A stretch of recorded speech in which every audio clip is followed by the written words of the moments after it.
Onigiri versus sushi, a taste of Japanese culture.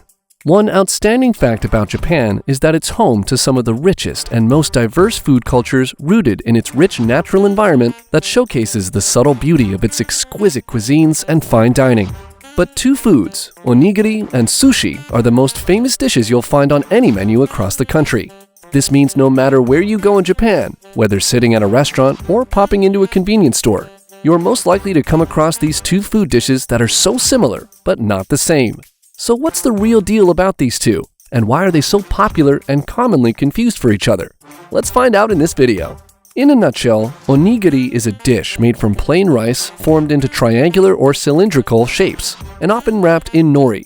In contrast, sushi is made from rice and vinegar, coated in some salt and sugar, usually wrapped in seaweed and topped with salted salmon, vegetables, and meat.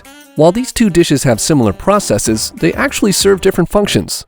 And one way to truly understand their purpose is to look into some background history. Shall we?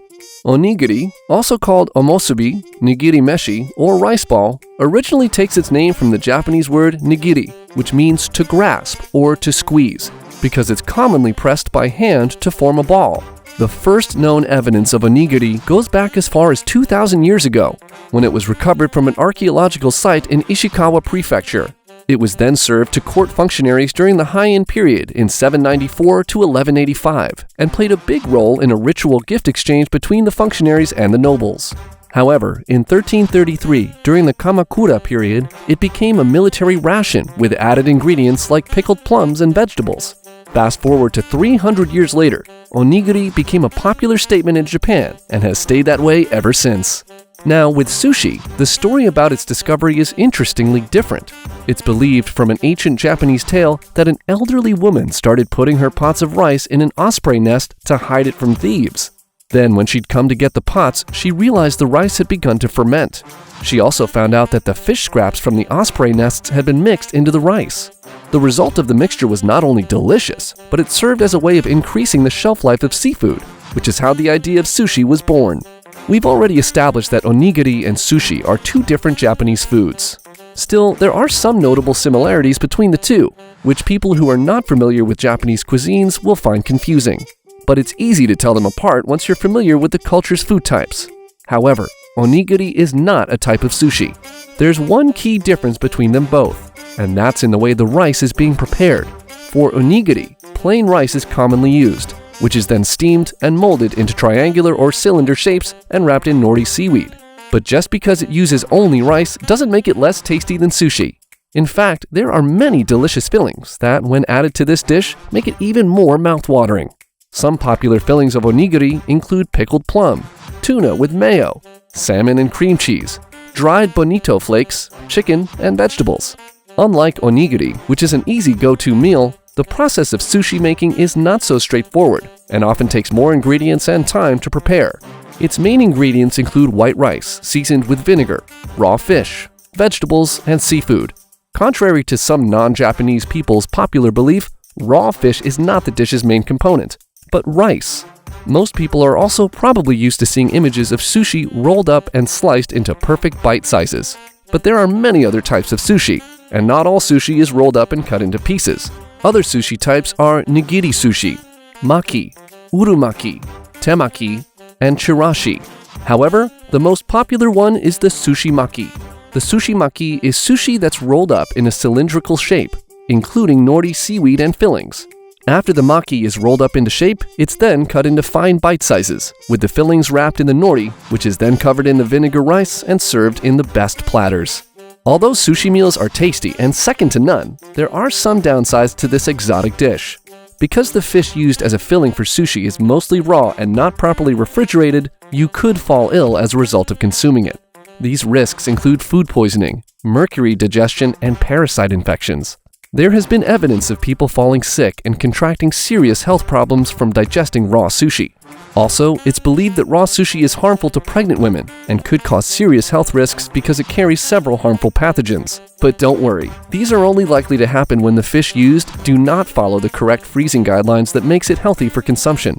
To ensure that the fish used is safe, it must be freezed and stored at -4 degrees Fahrenheit for at least 7 days, or freezed at -31 degrees Fahrenheit for at least 15 hours before using it to prepare sushi. This is one topic that's largely argued among food enthusiasts in Japan and around the world. But between onigiri and sushi, only one tops as the most popular. And of course, that's sushi. Although onigiri is mainly popular in Japan, sushi is widely known all over the world, which easily makes it the king of all Japanese cuisines. In fact, if the perfect food ever existed, sushi would stand a high chance of achieving that feat. The reasons are many. First, it's a highly nutritious and healthy meal. It contains high-quality proteins and omega-3 fatty acids from the salmon and other minerals and vitamins.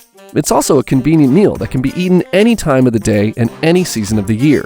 Not forgetting the unlimited flavor combinations that make it an even more versatile and mouth-watering meal. Hence, sushi has become one of the most popular international dishes in the world. So much so that you can always find it on the menu of any sushi or Japanese restaurant and even grocery stores. Let's put it this way. Sushi is as popular and widespread as McDonald's, KFC, or any fast food brand out there. Due to its popularity, some world cities like Vancouver, Copenhagen, Milan, Los Angeles, Stockholm, Oslo, Odessa, and San Diego have been ranked as the most sushi-crazed cities in the world. We pointed out the differences between these two earlier, but for clarity's sake, and not to get confused when ordering any, we'll stress out some more points. It's very common to mix up onigiri for sushi maki or any other type of sushi. Still, sushi maki is commonly confused for onigiri because they're made from the same ingredients. Also, the nori seaweed used for both dishes often gives them a similar appearance and flavor.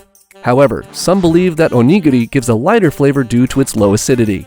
Also, contrary to the popular opinion that sushi maki is mainly seafood and fish-based, this is not true about the dish. Being a very versatile dish, sushi can be prepared with any protein choice, and beef is also a popular ingredient used in preparing sushi. This means sushi can be made from a variety of fillings, and the presence of meat in its filling doesn't necessarily mean it's onigiri. Still, if you can't tell the two dishes apart, then the vinegar-flavored rice used in sushi should easily give it off. Another obvious difference between onigiri and sushi is that sushi maki is formed in a cylinder roll before it's cut into small sizes. So if your order at a restaurant is sushi, it'll be served on a platter, sliced in small bite sizes. On the other hand, if your order is onigiri, it'll come in larger sizes, often triangular shaped and perfect for a quick snack. Onigiri and sushi are two Japanese meals definitely worth having. Not only is it flavorful and rich in vitamins, but it's also an exotic meal way different from traditional Western meals.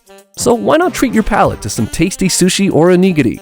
You can eat it at a restaurant, or even make some from your kitchen, and I bet the results would have you aching for more.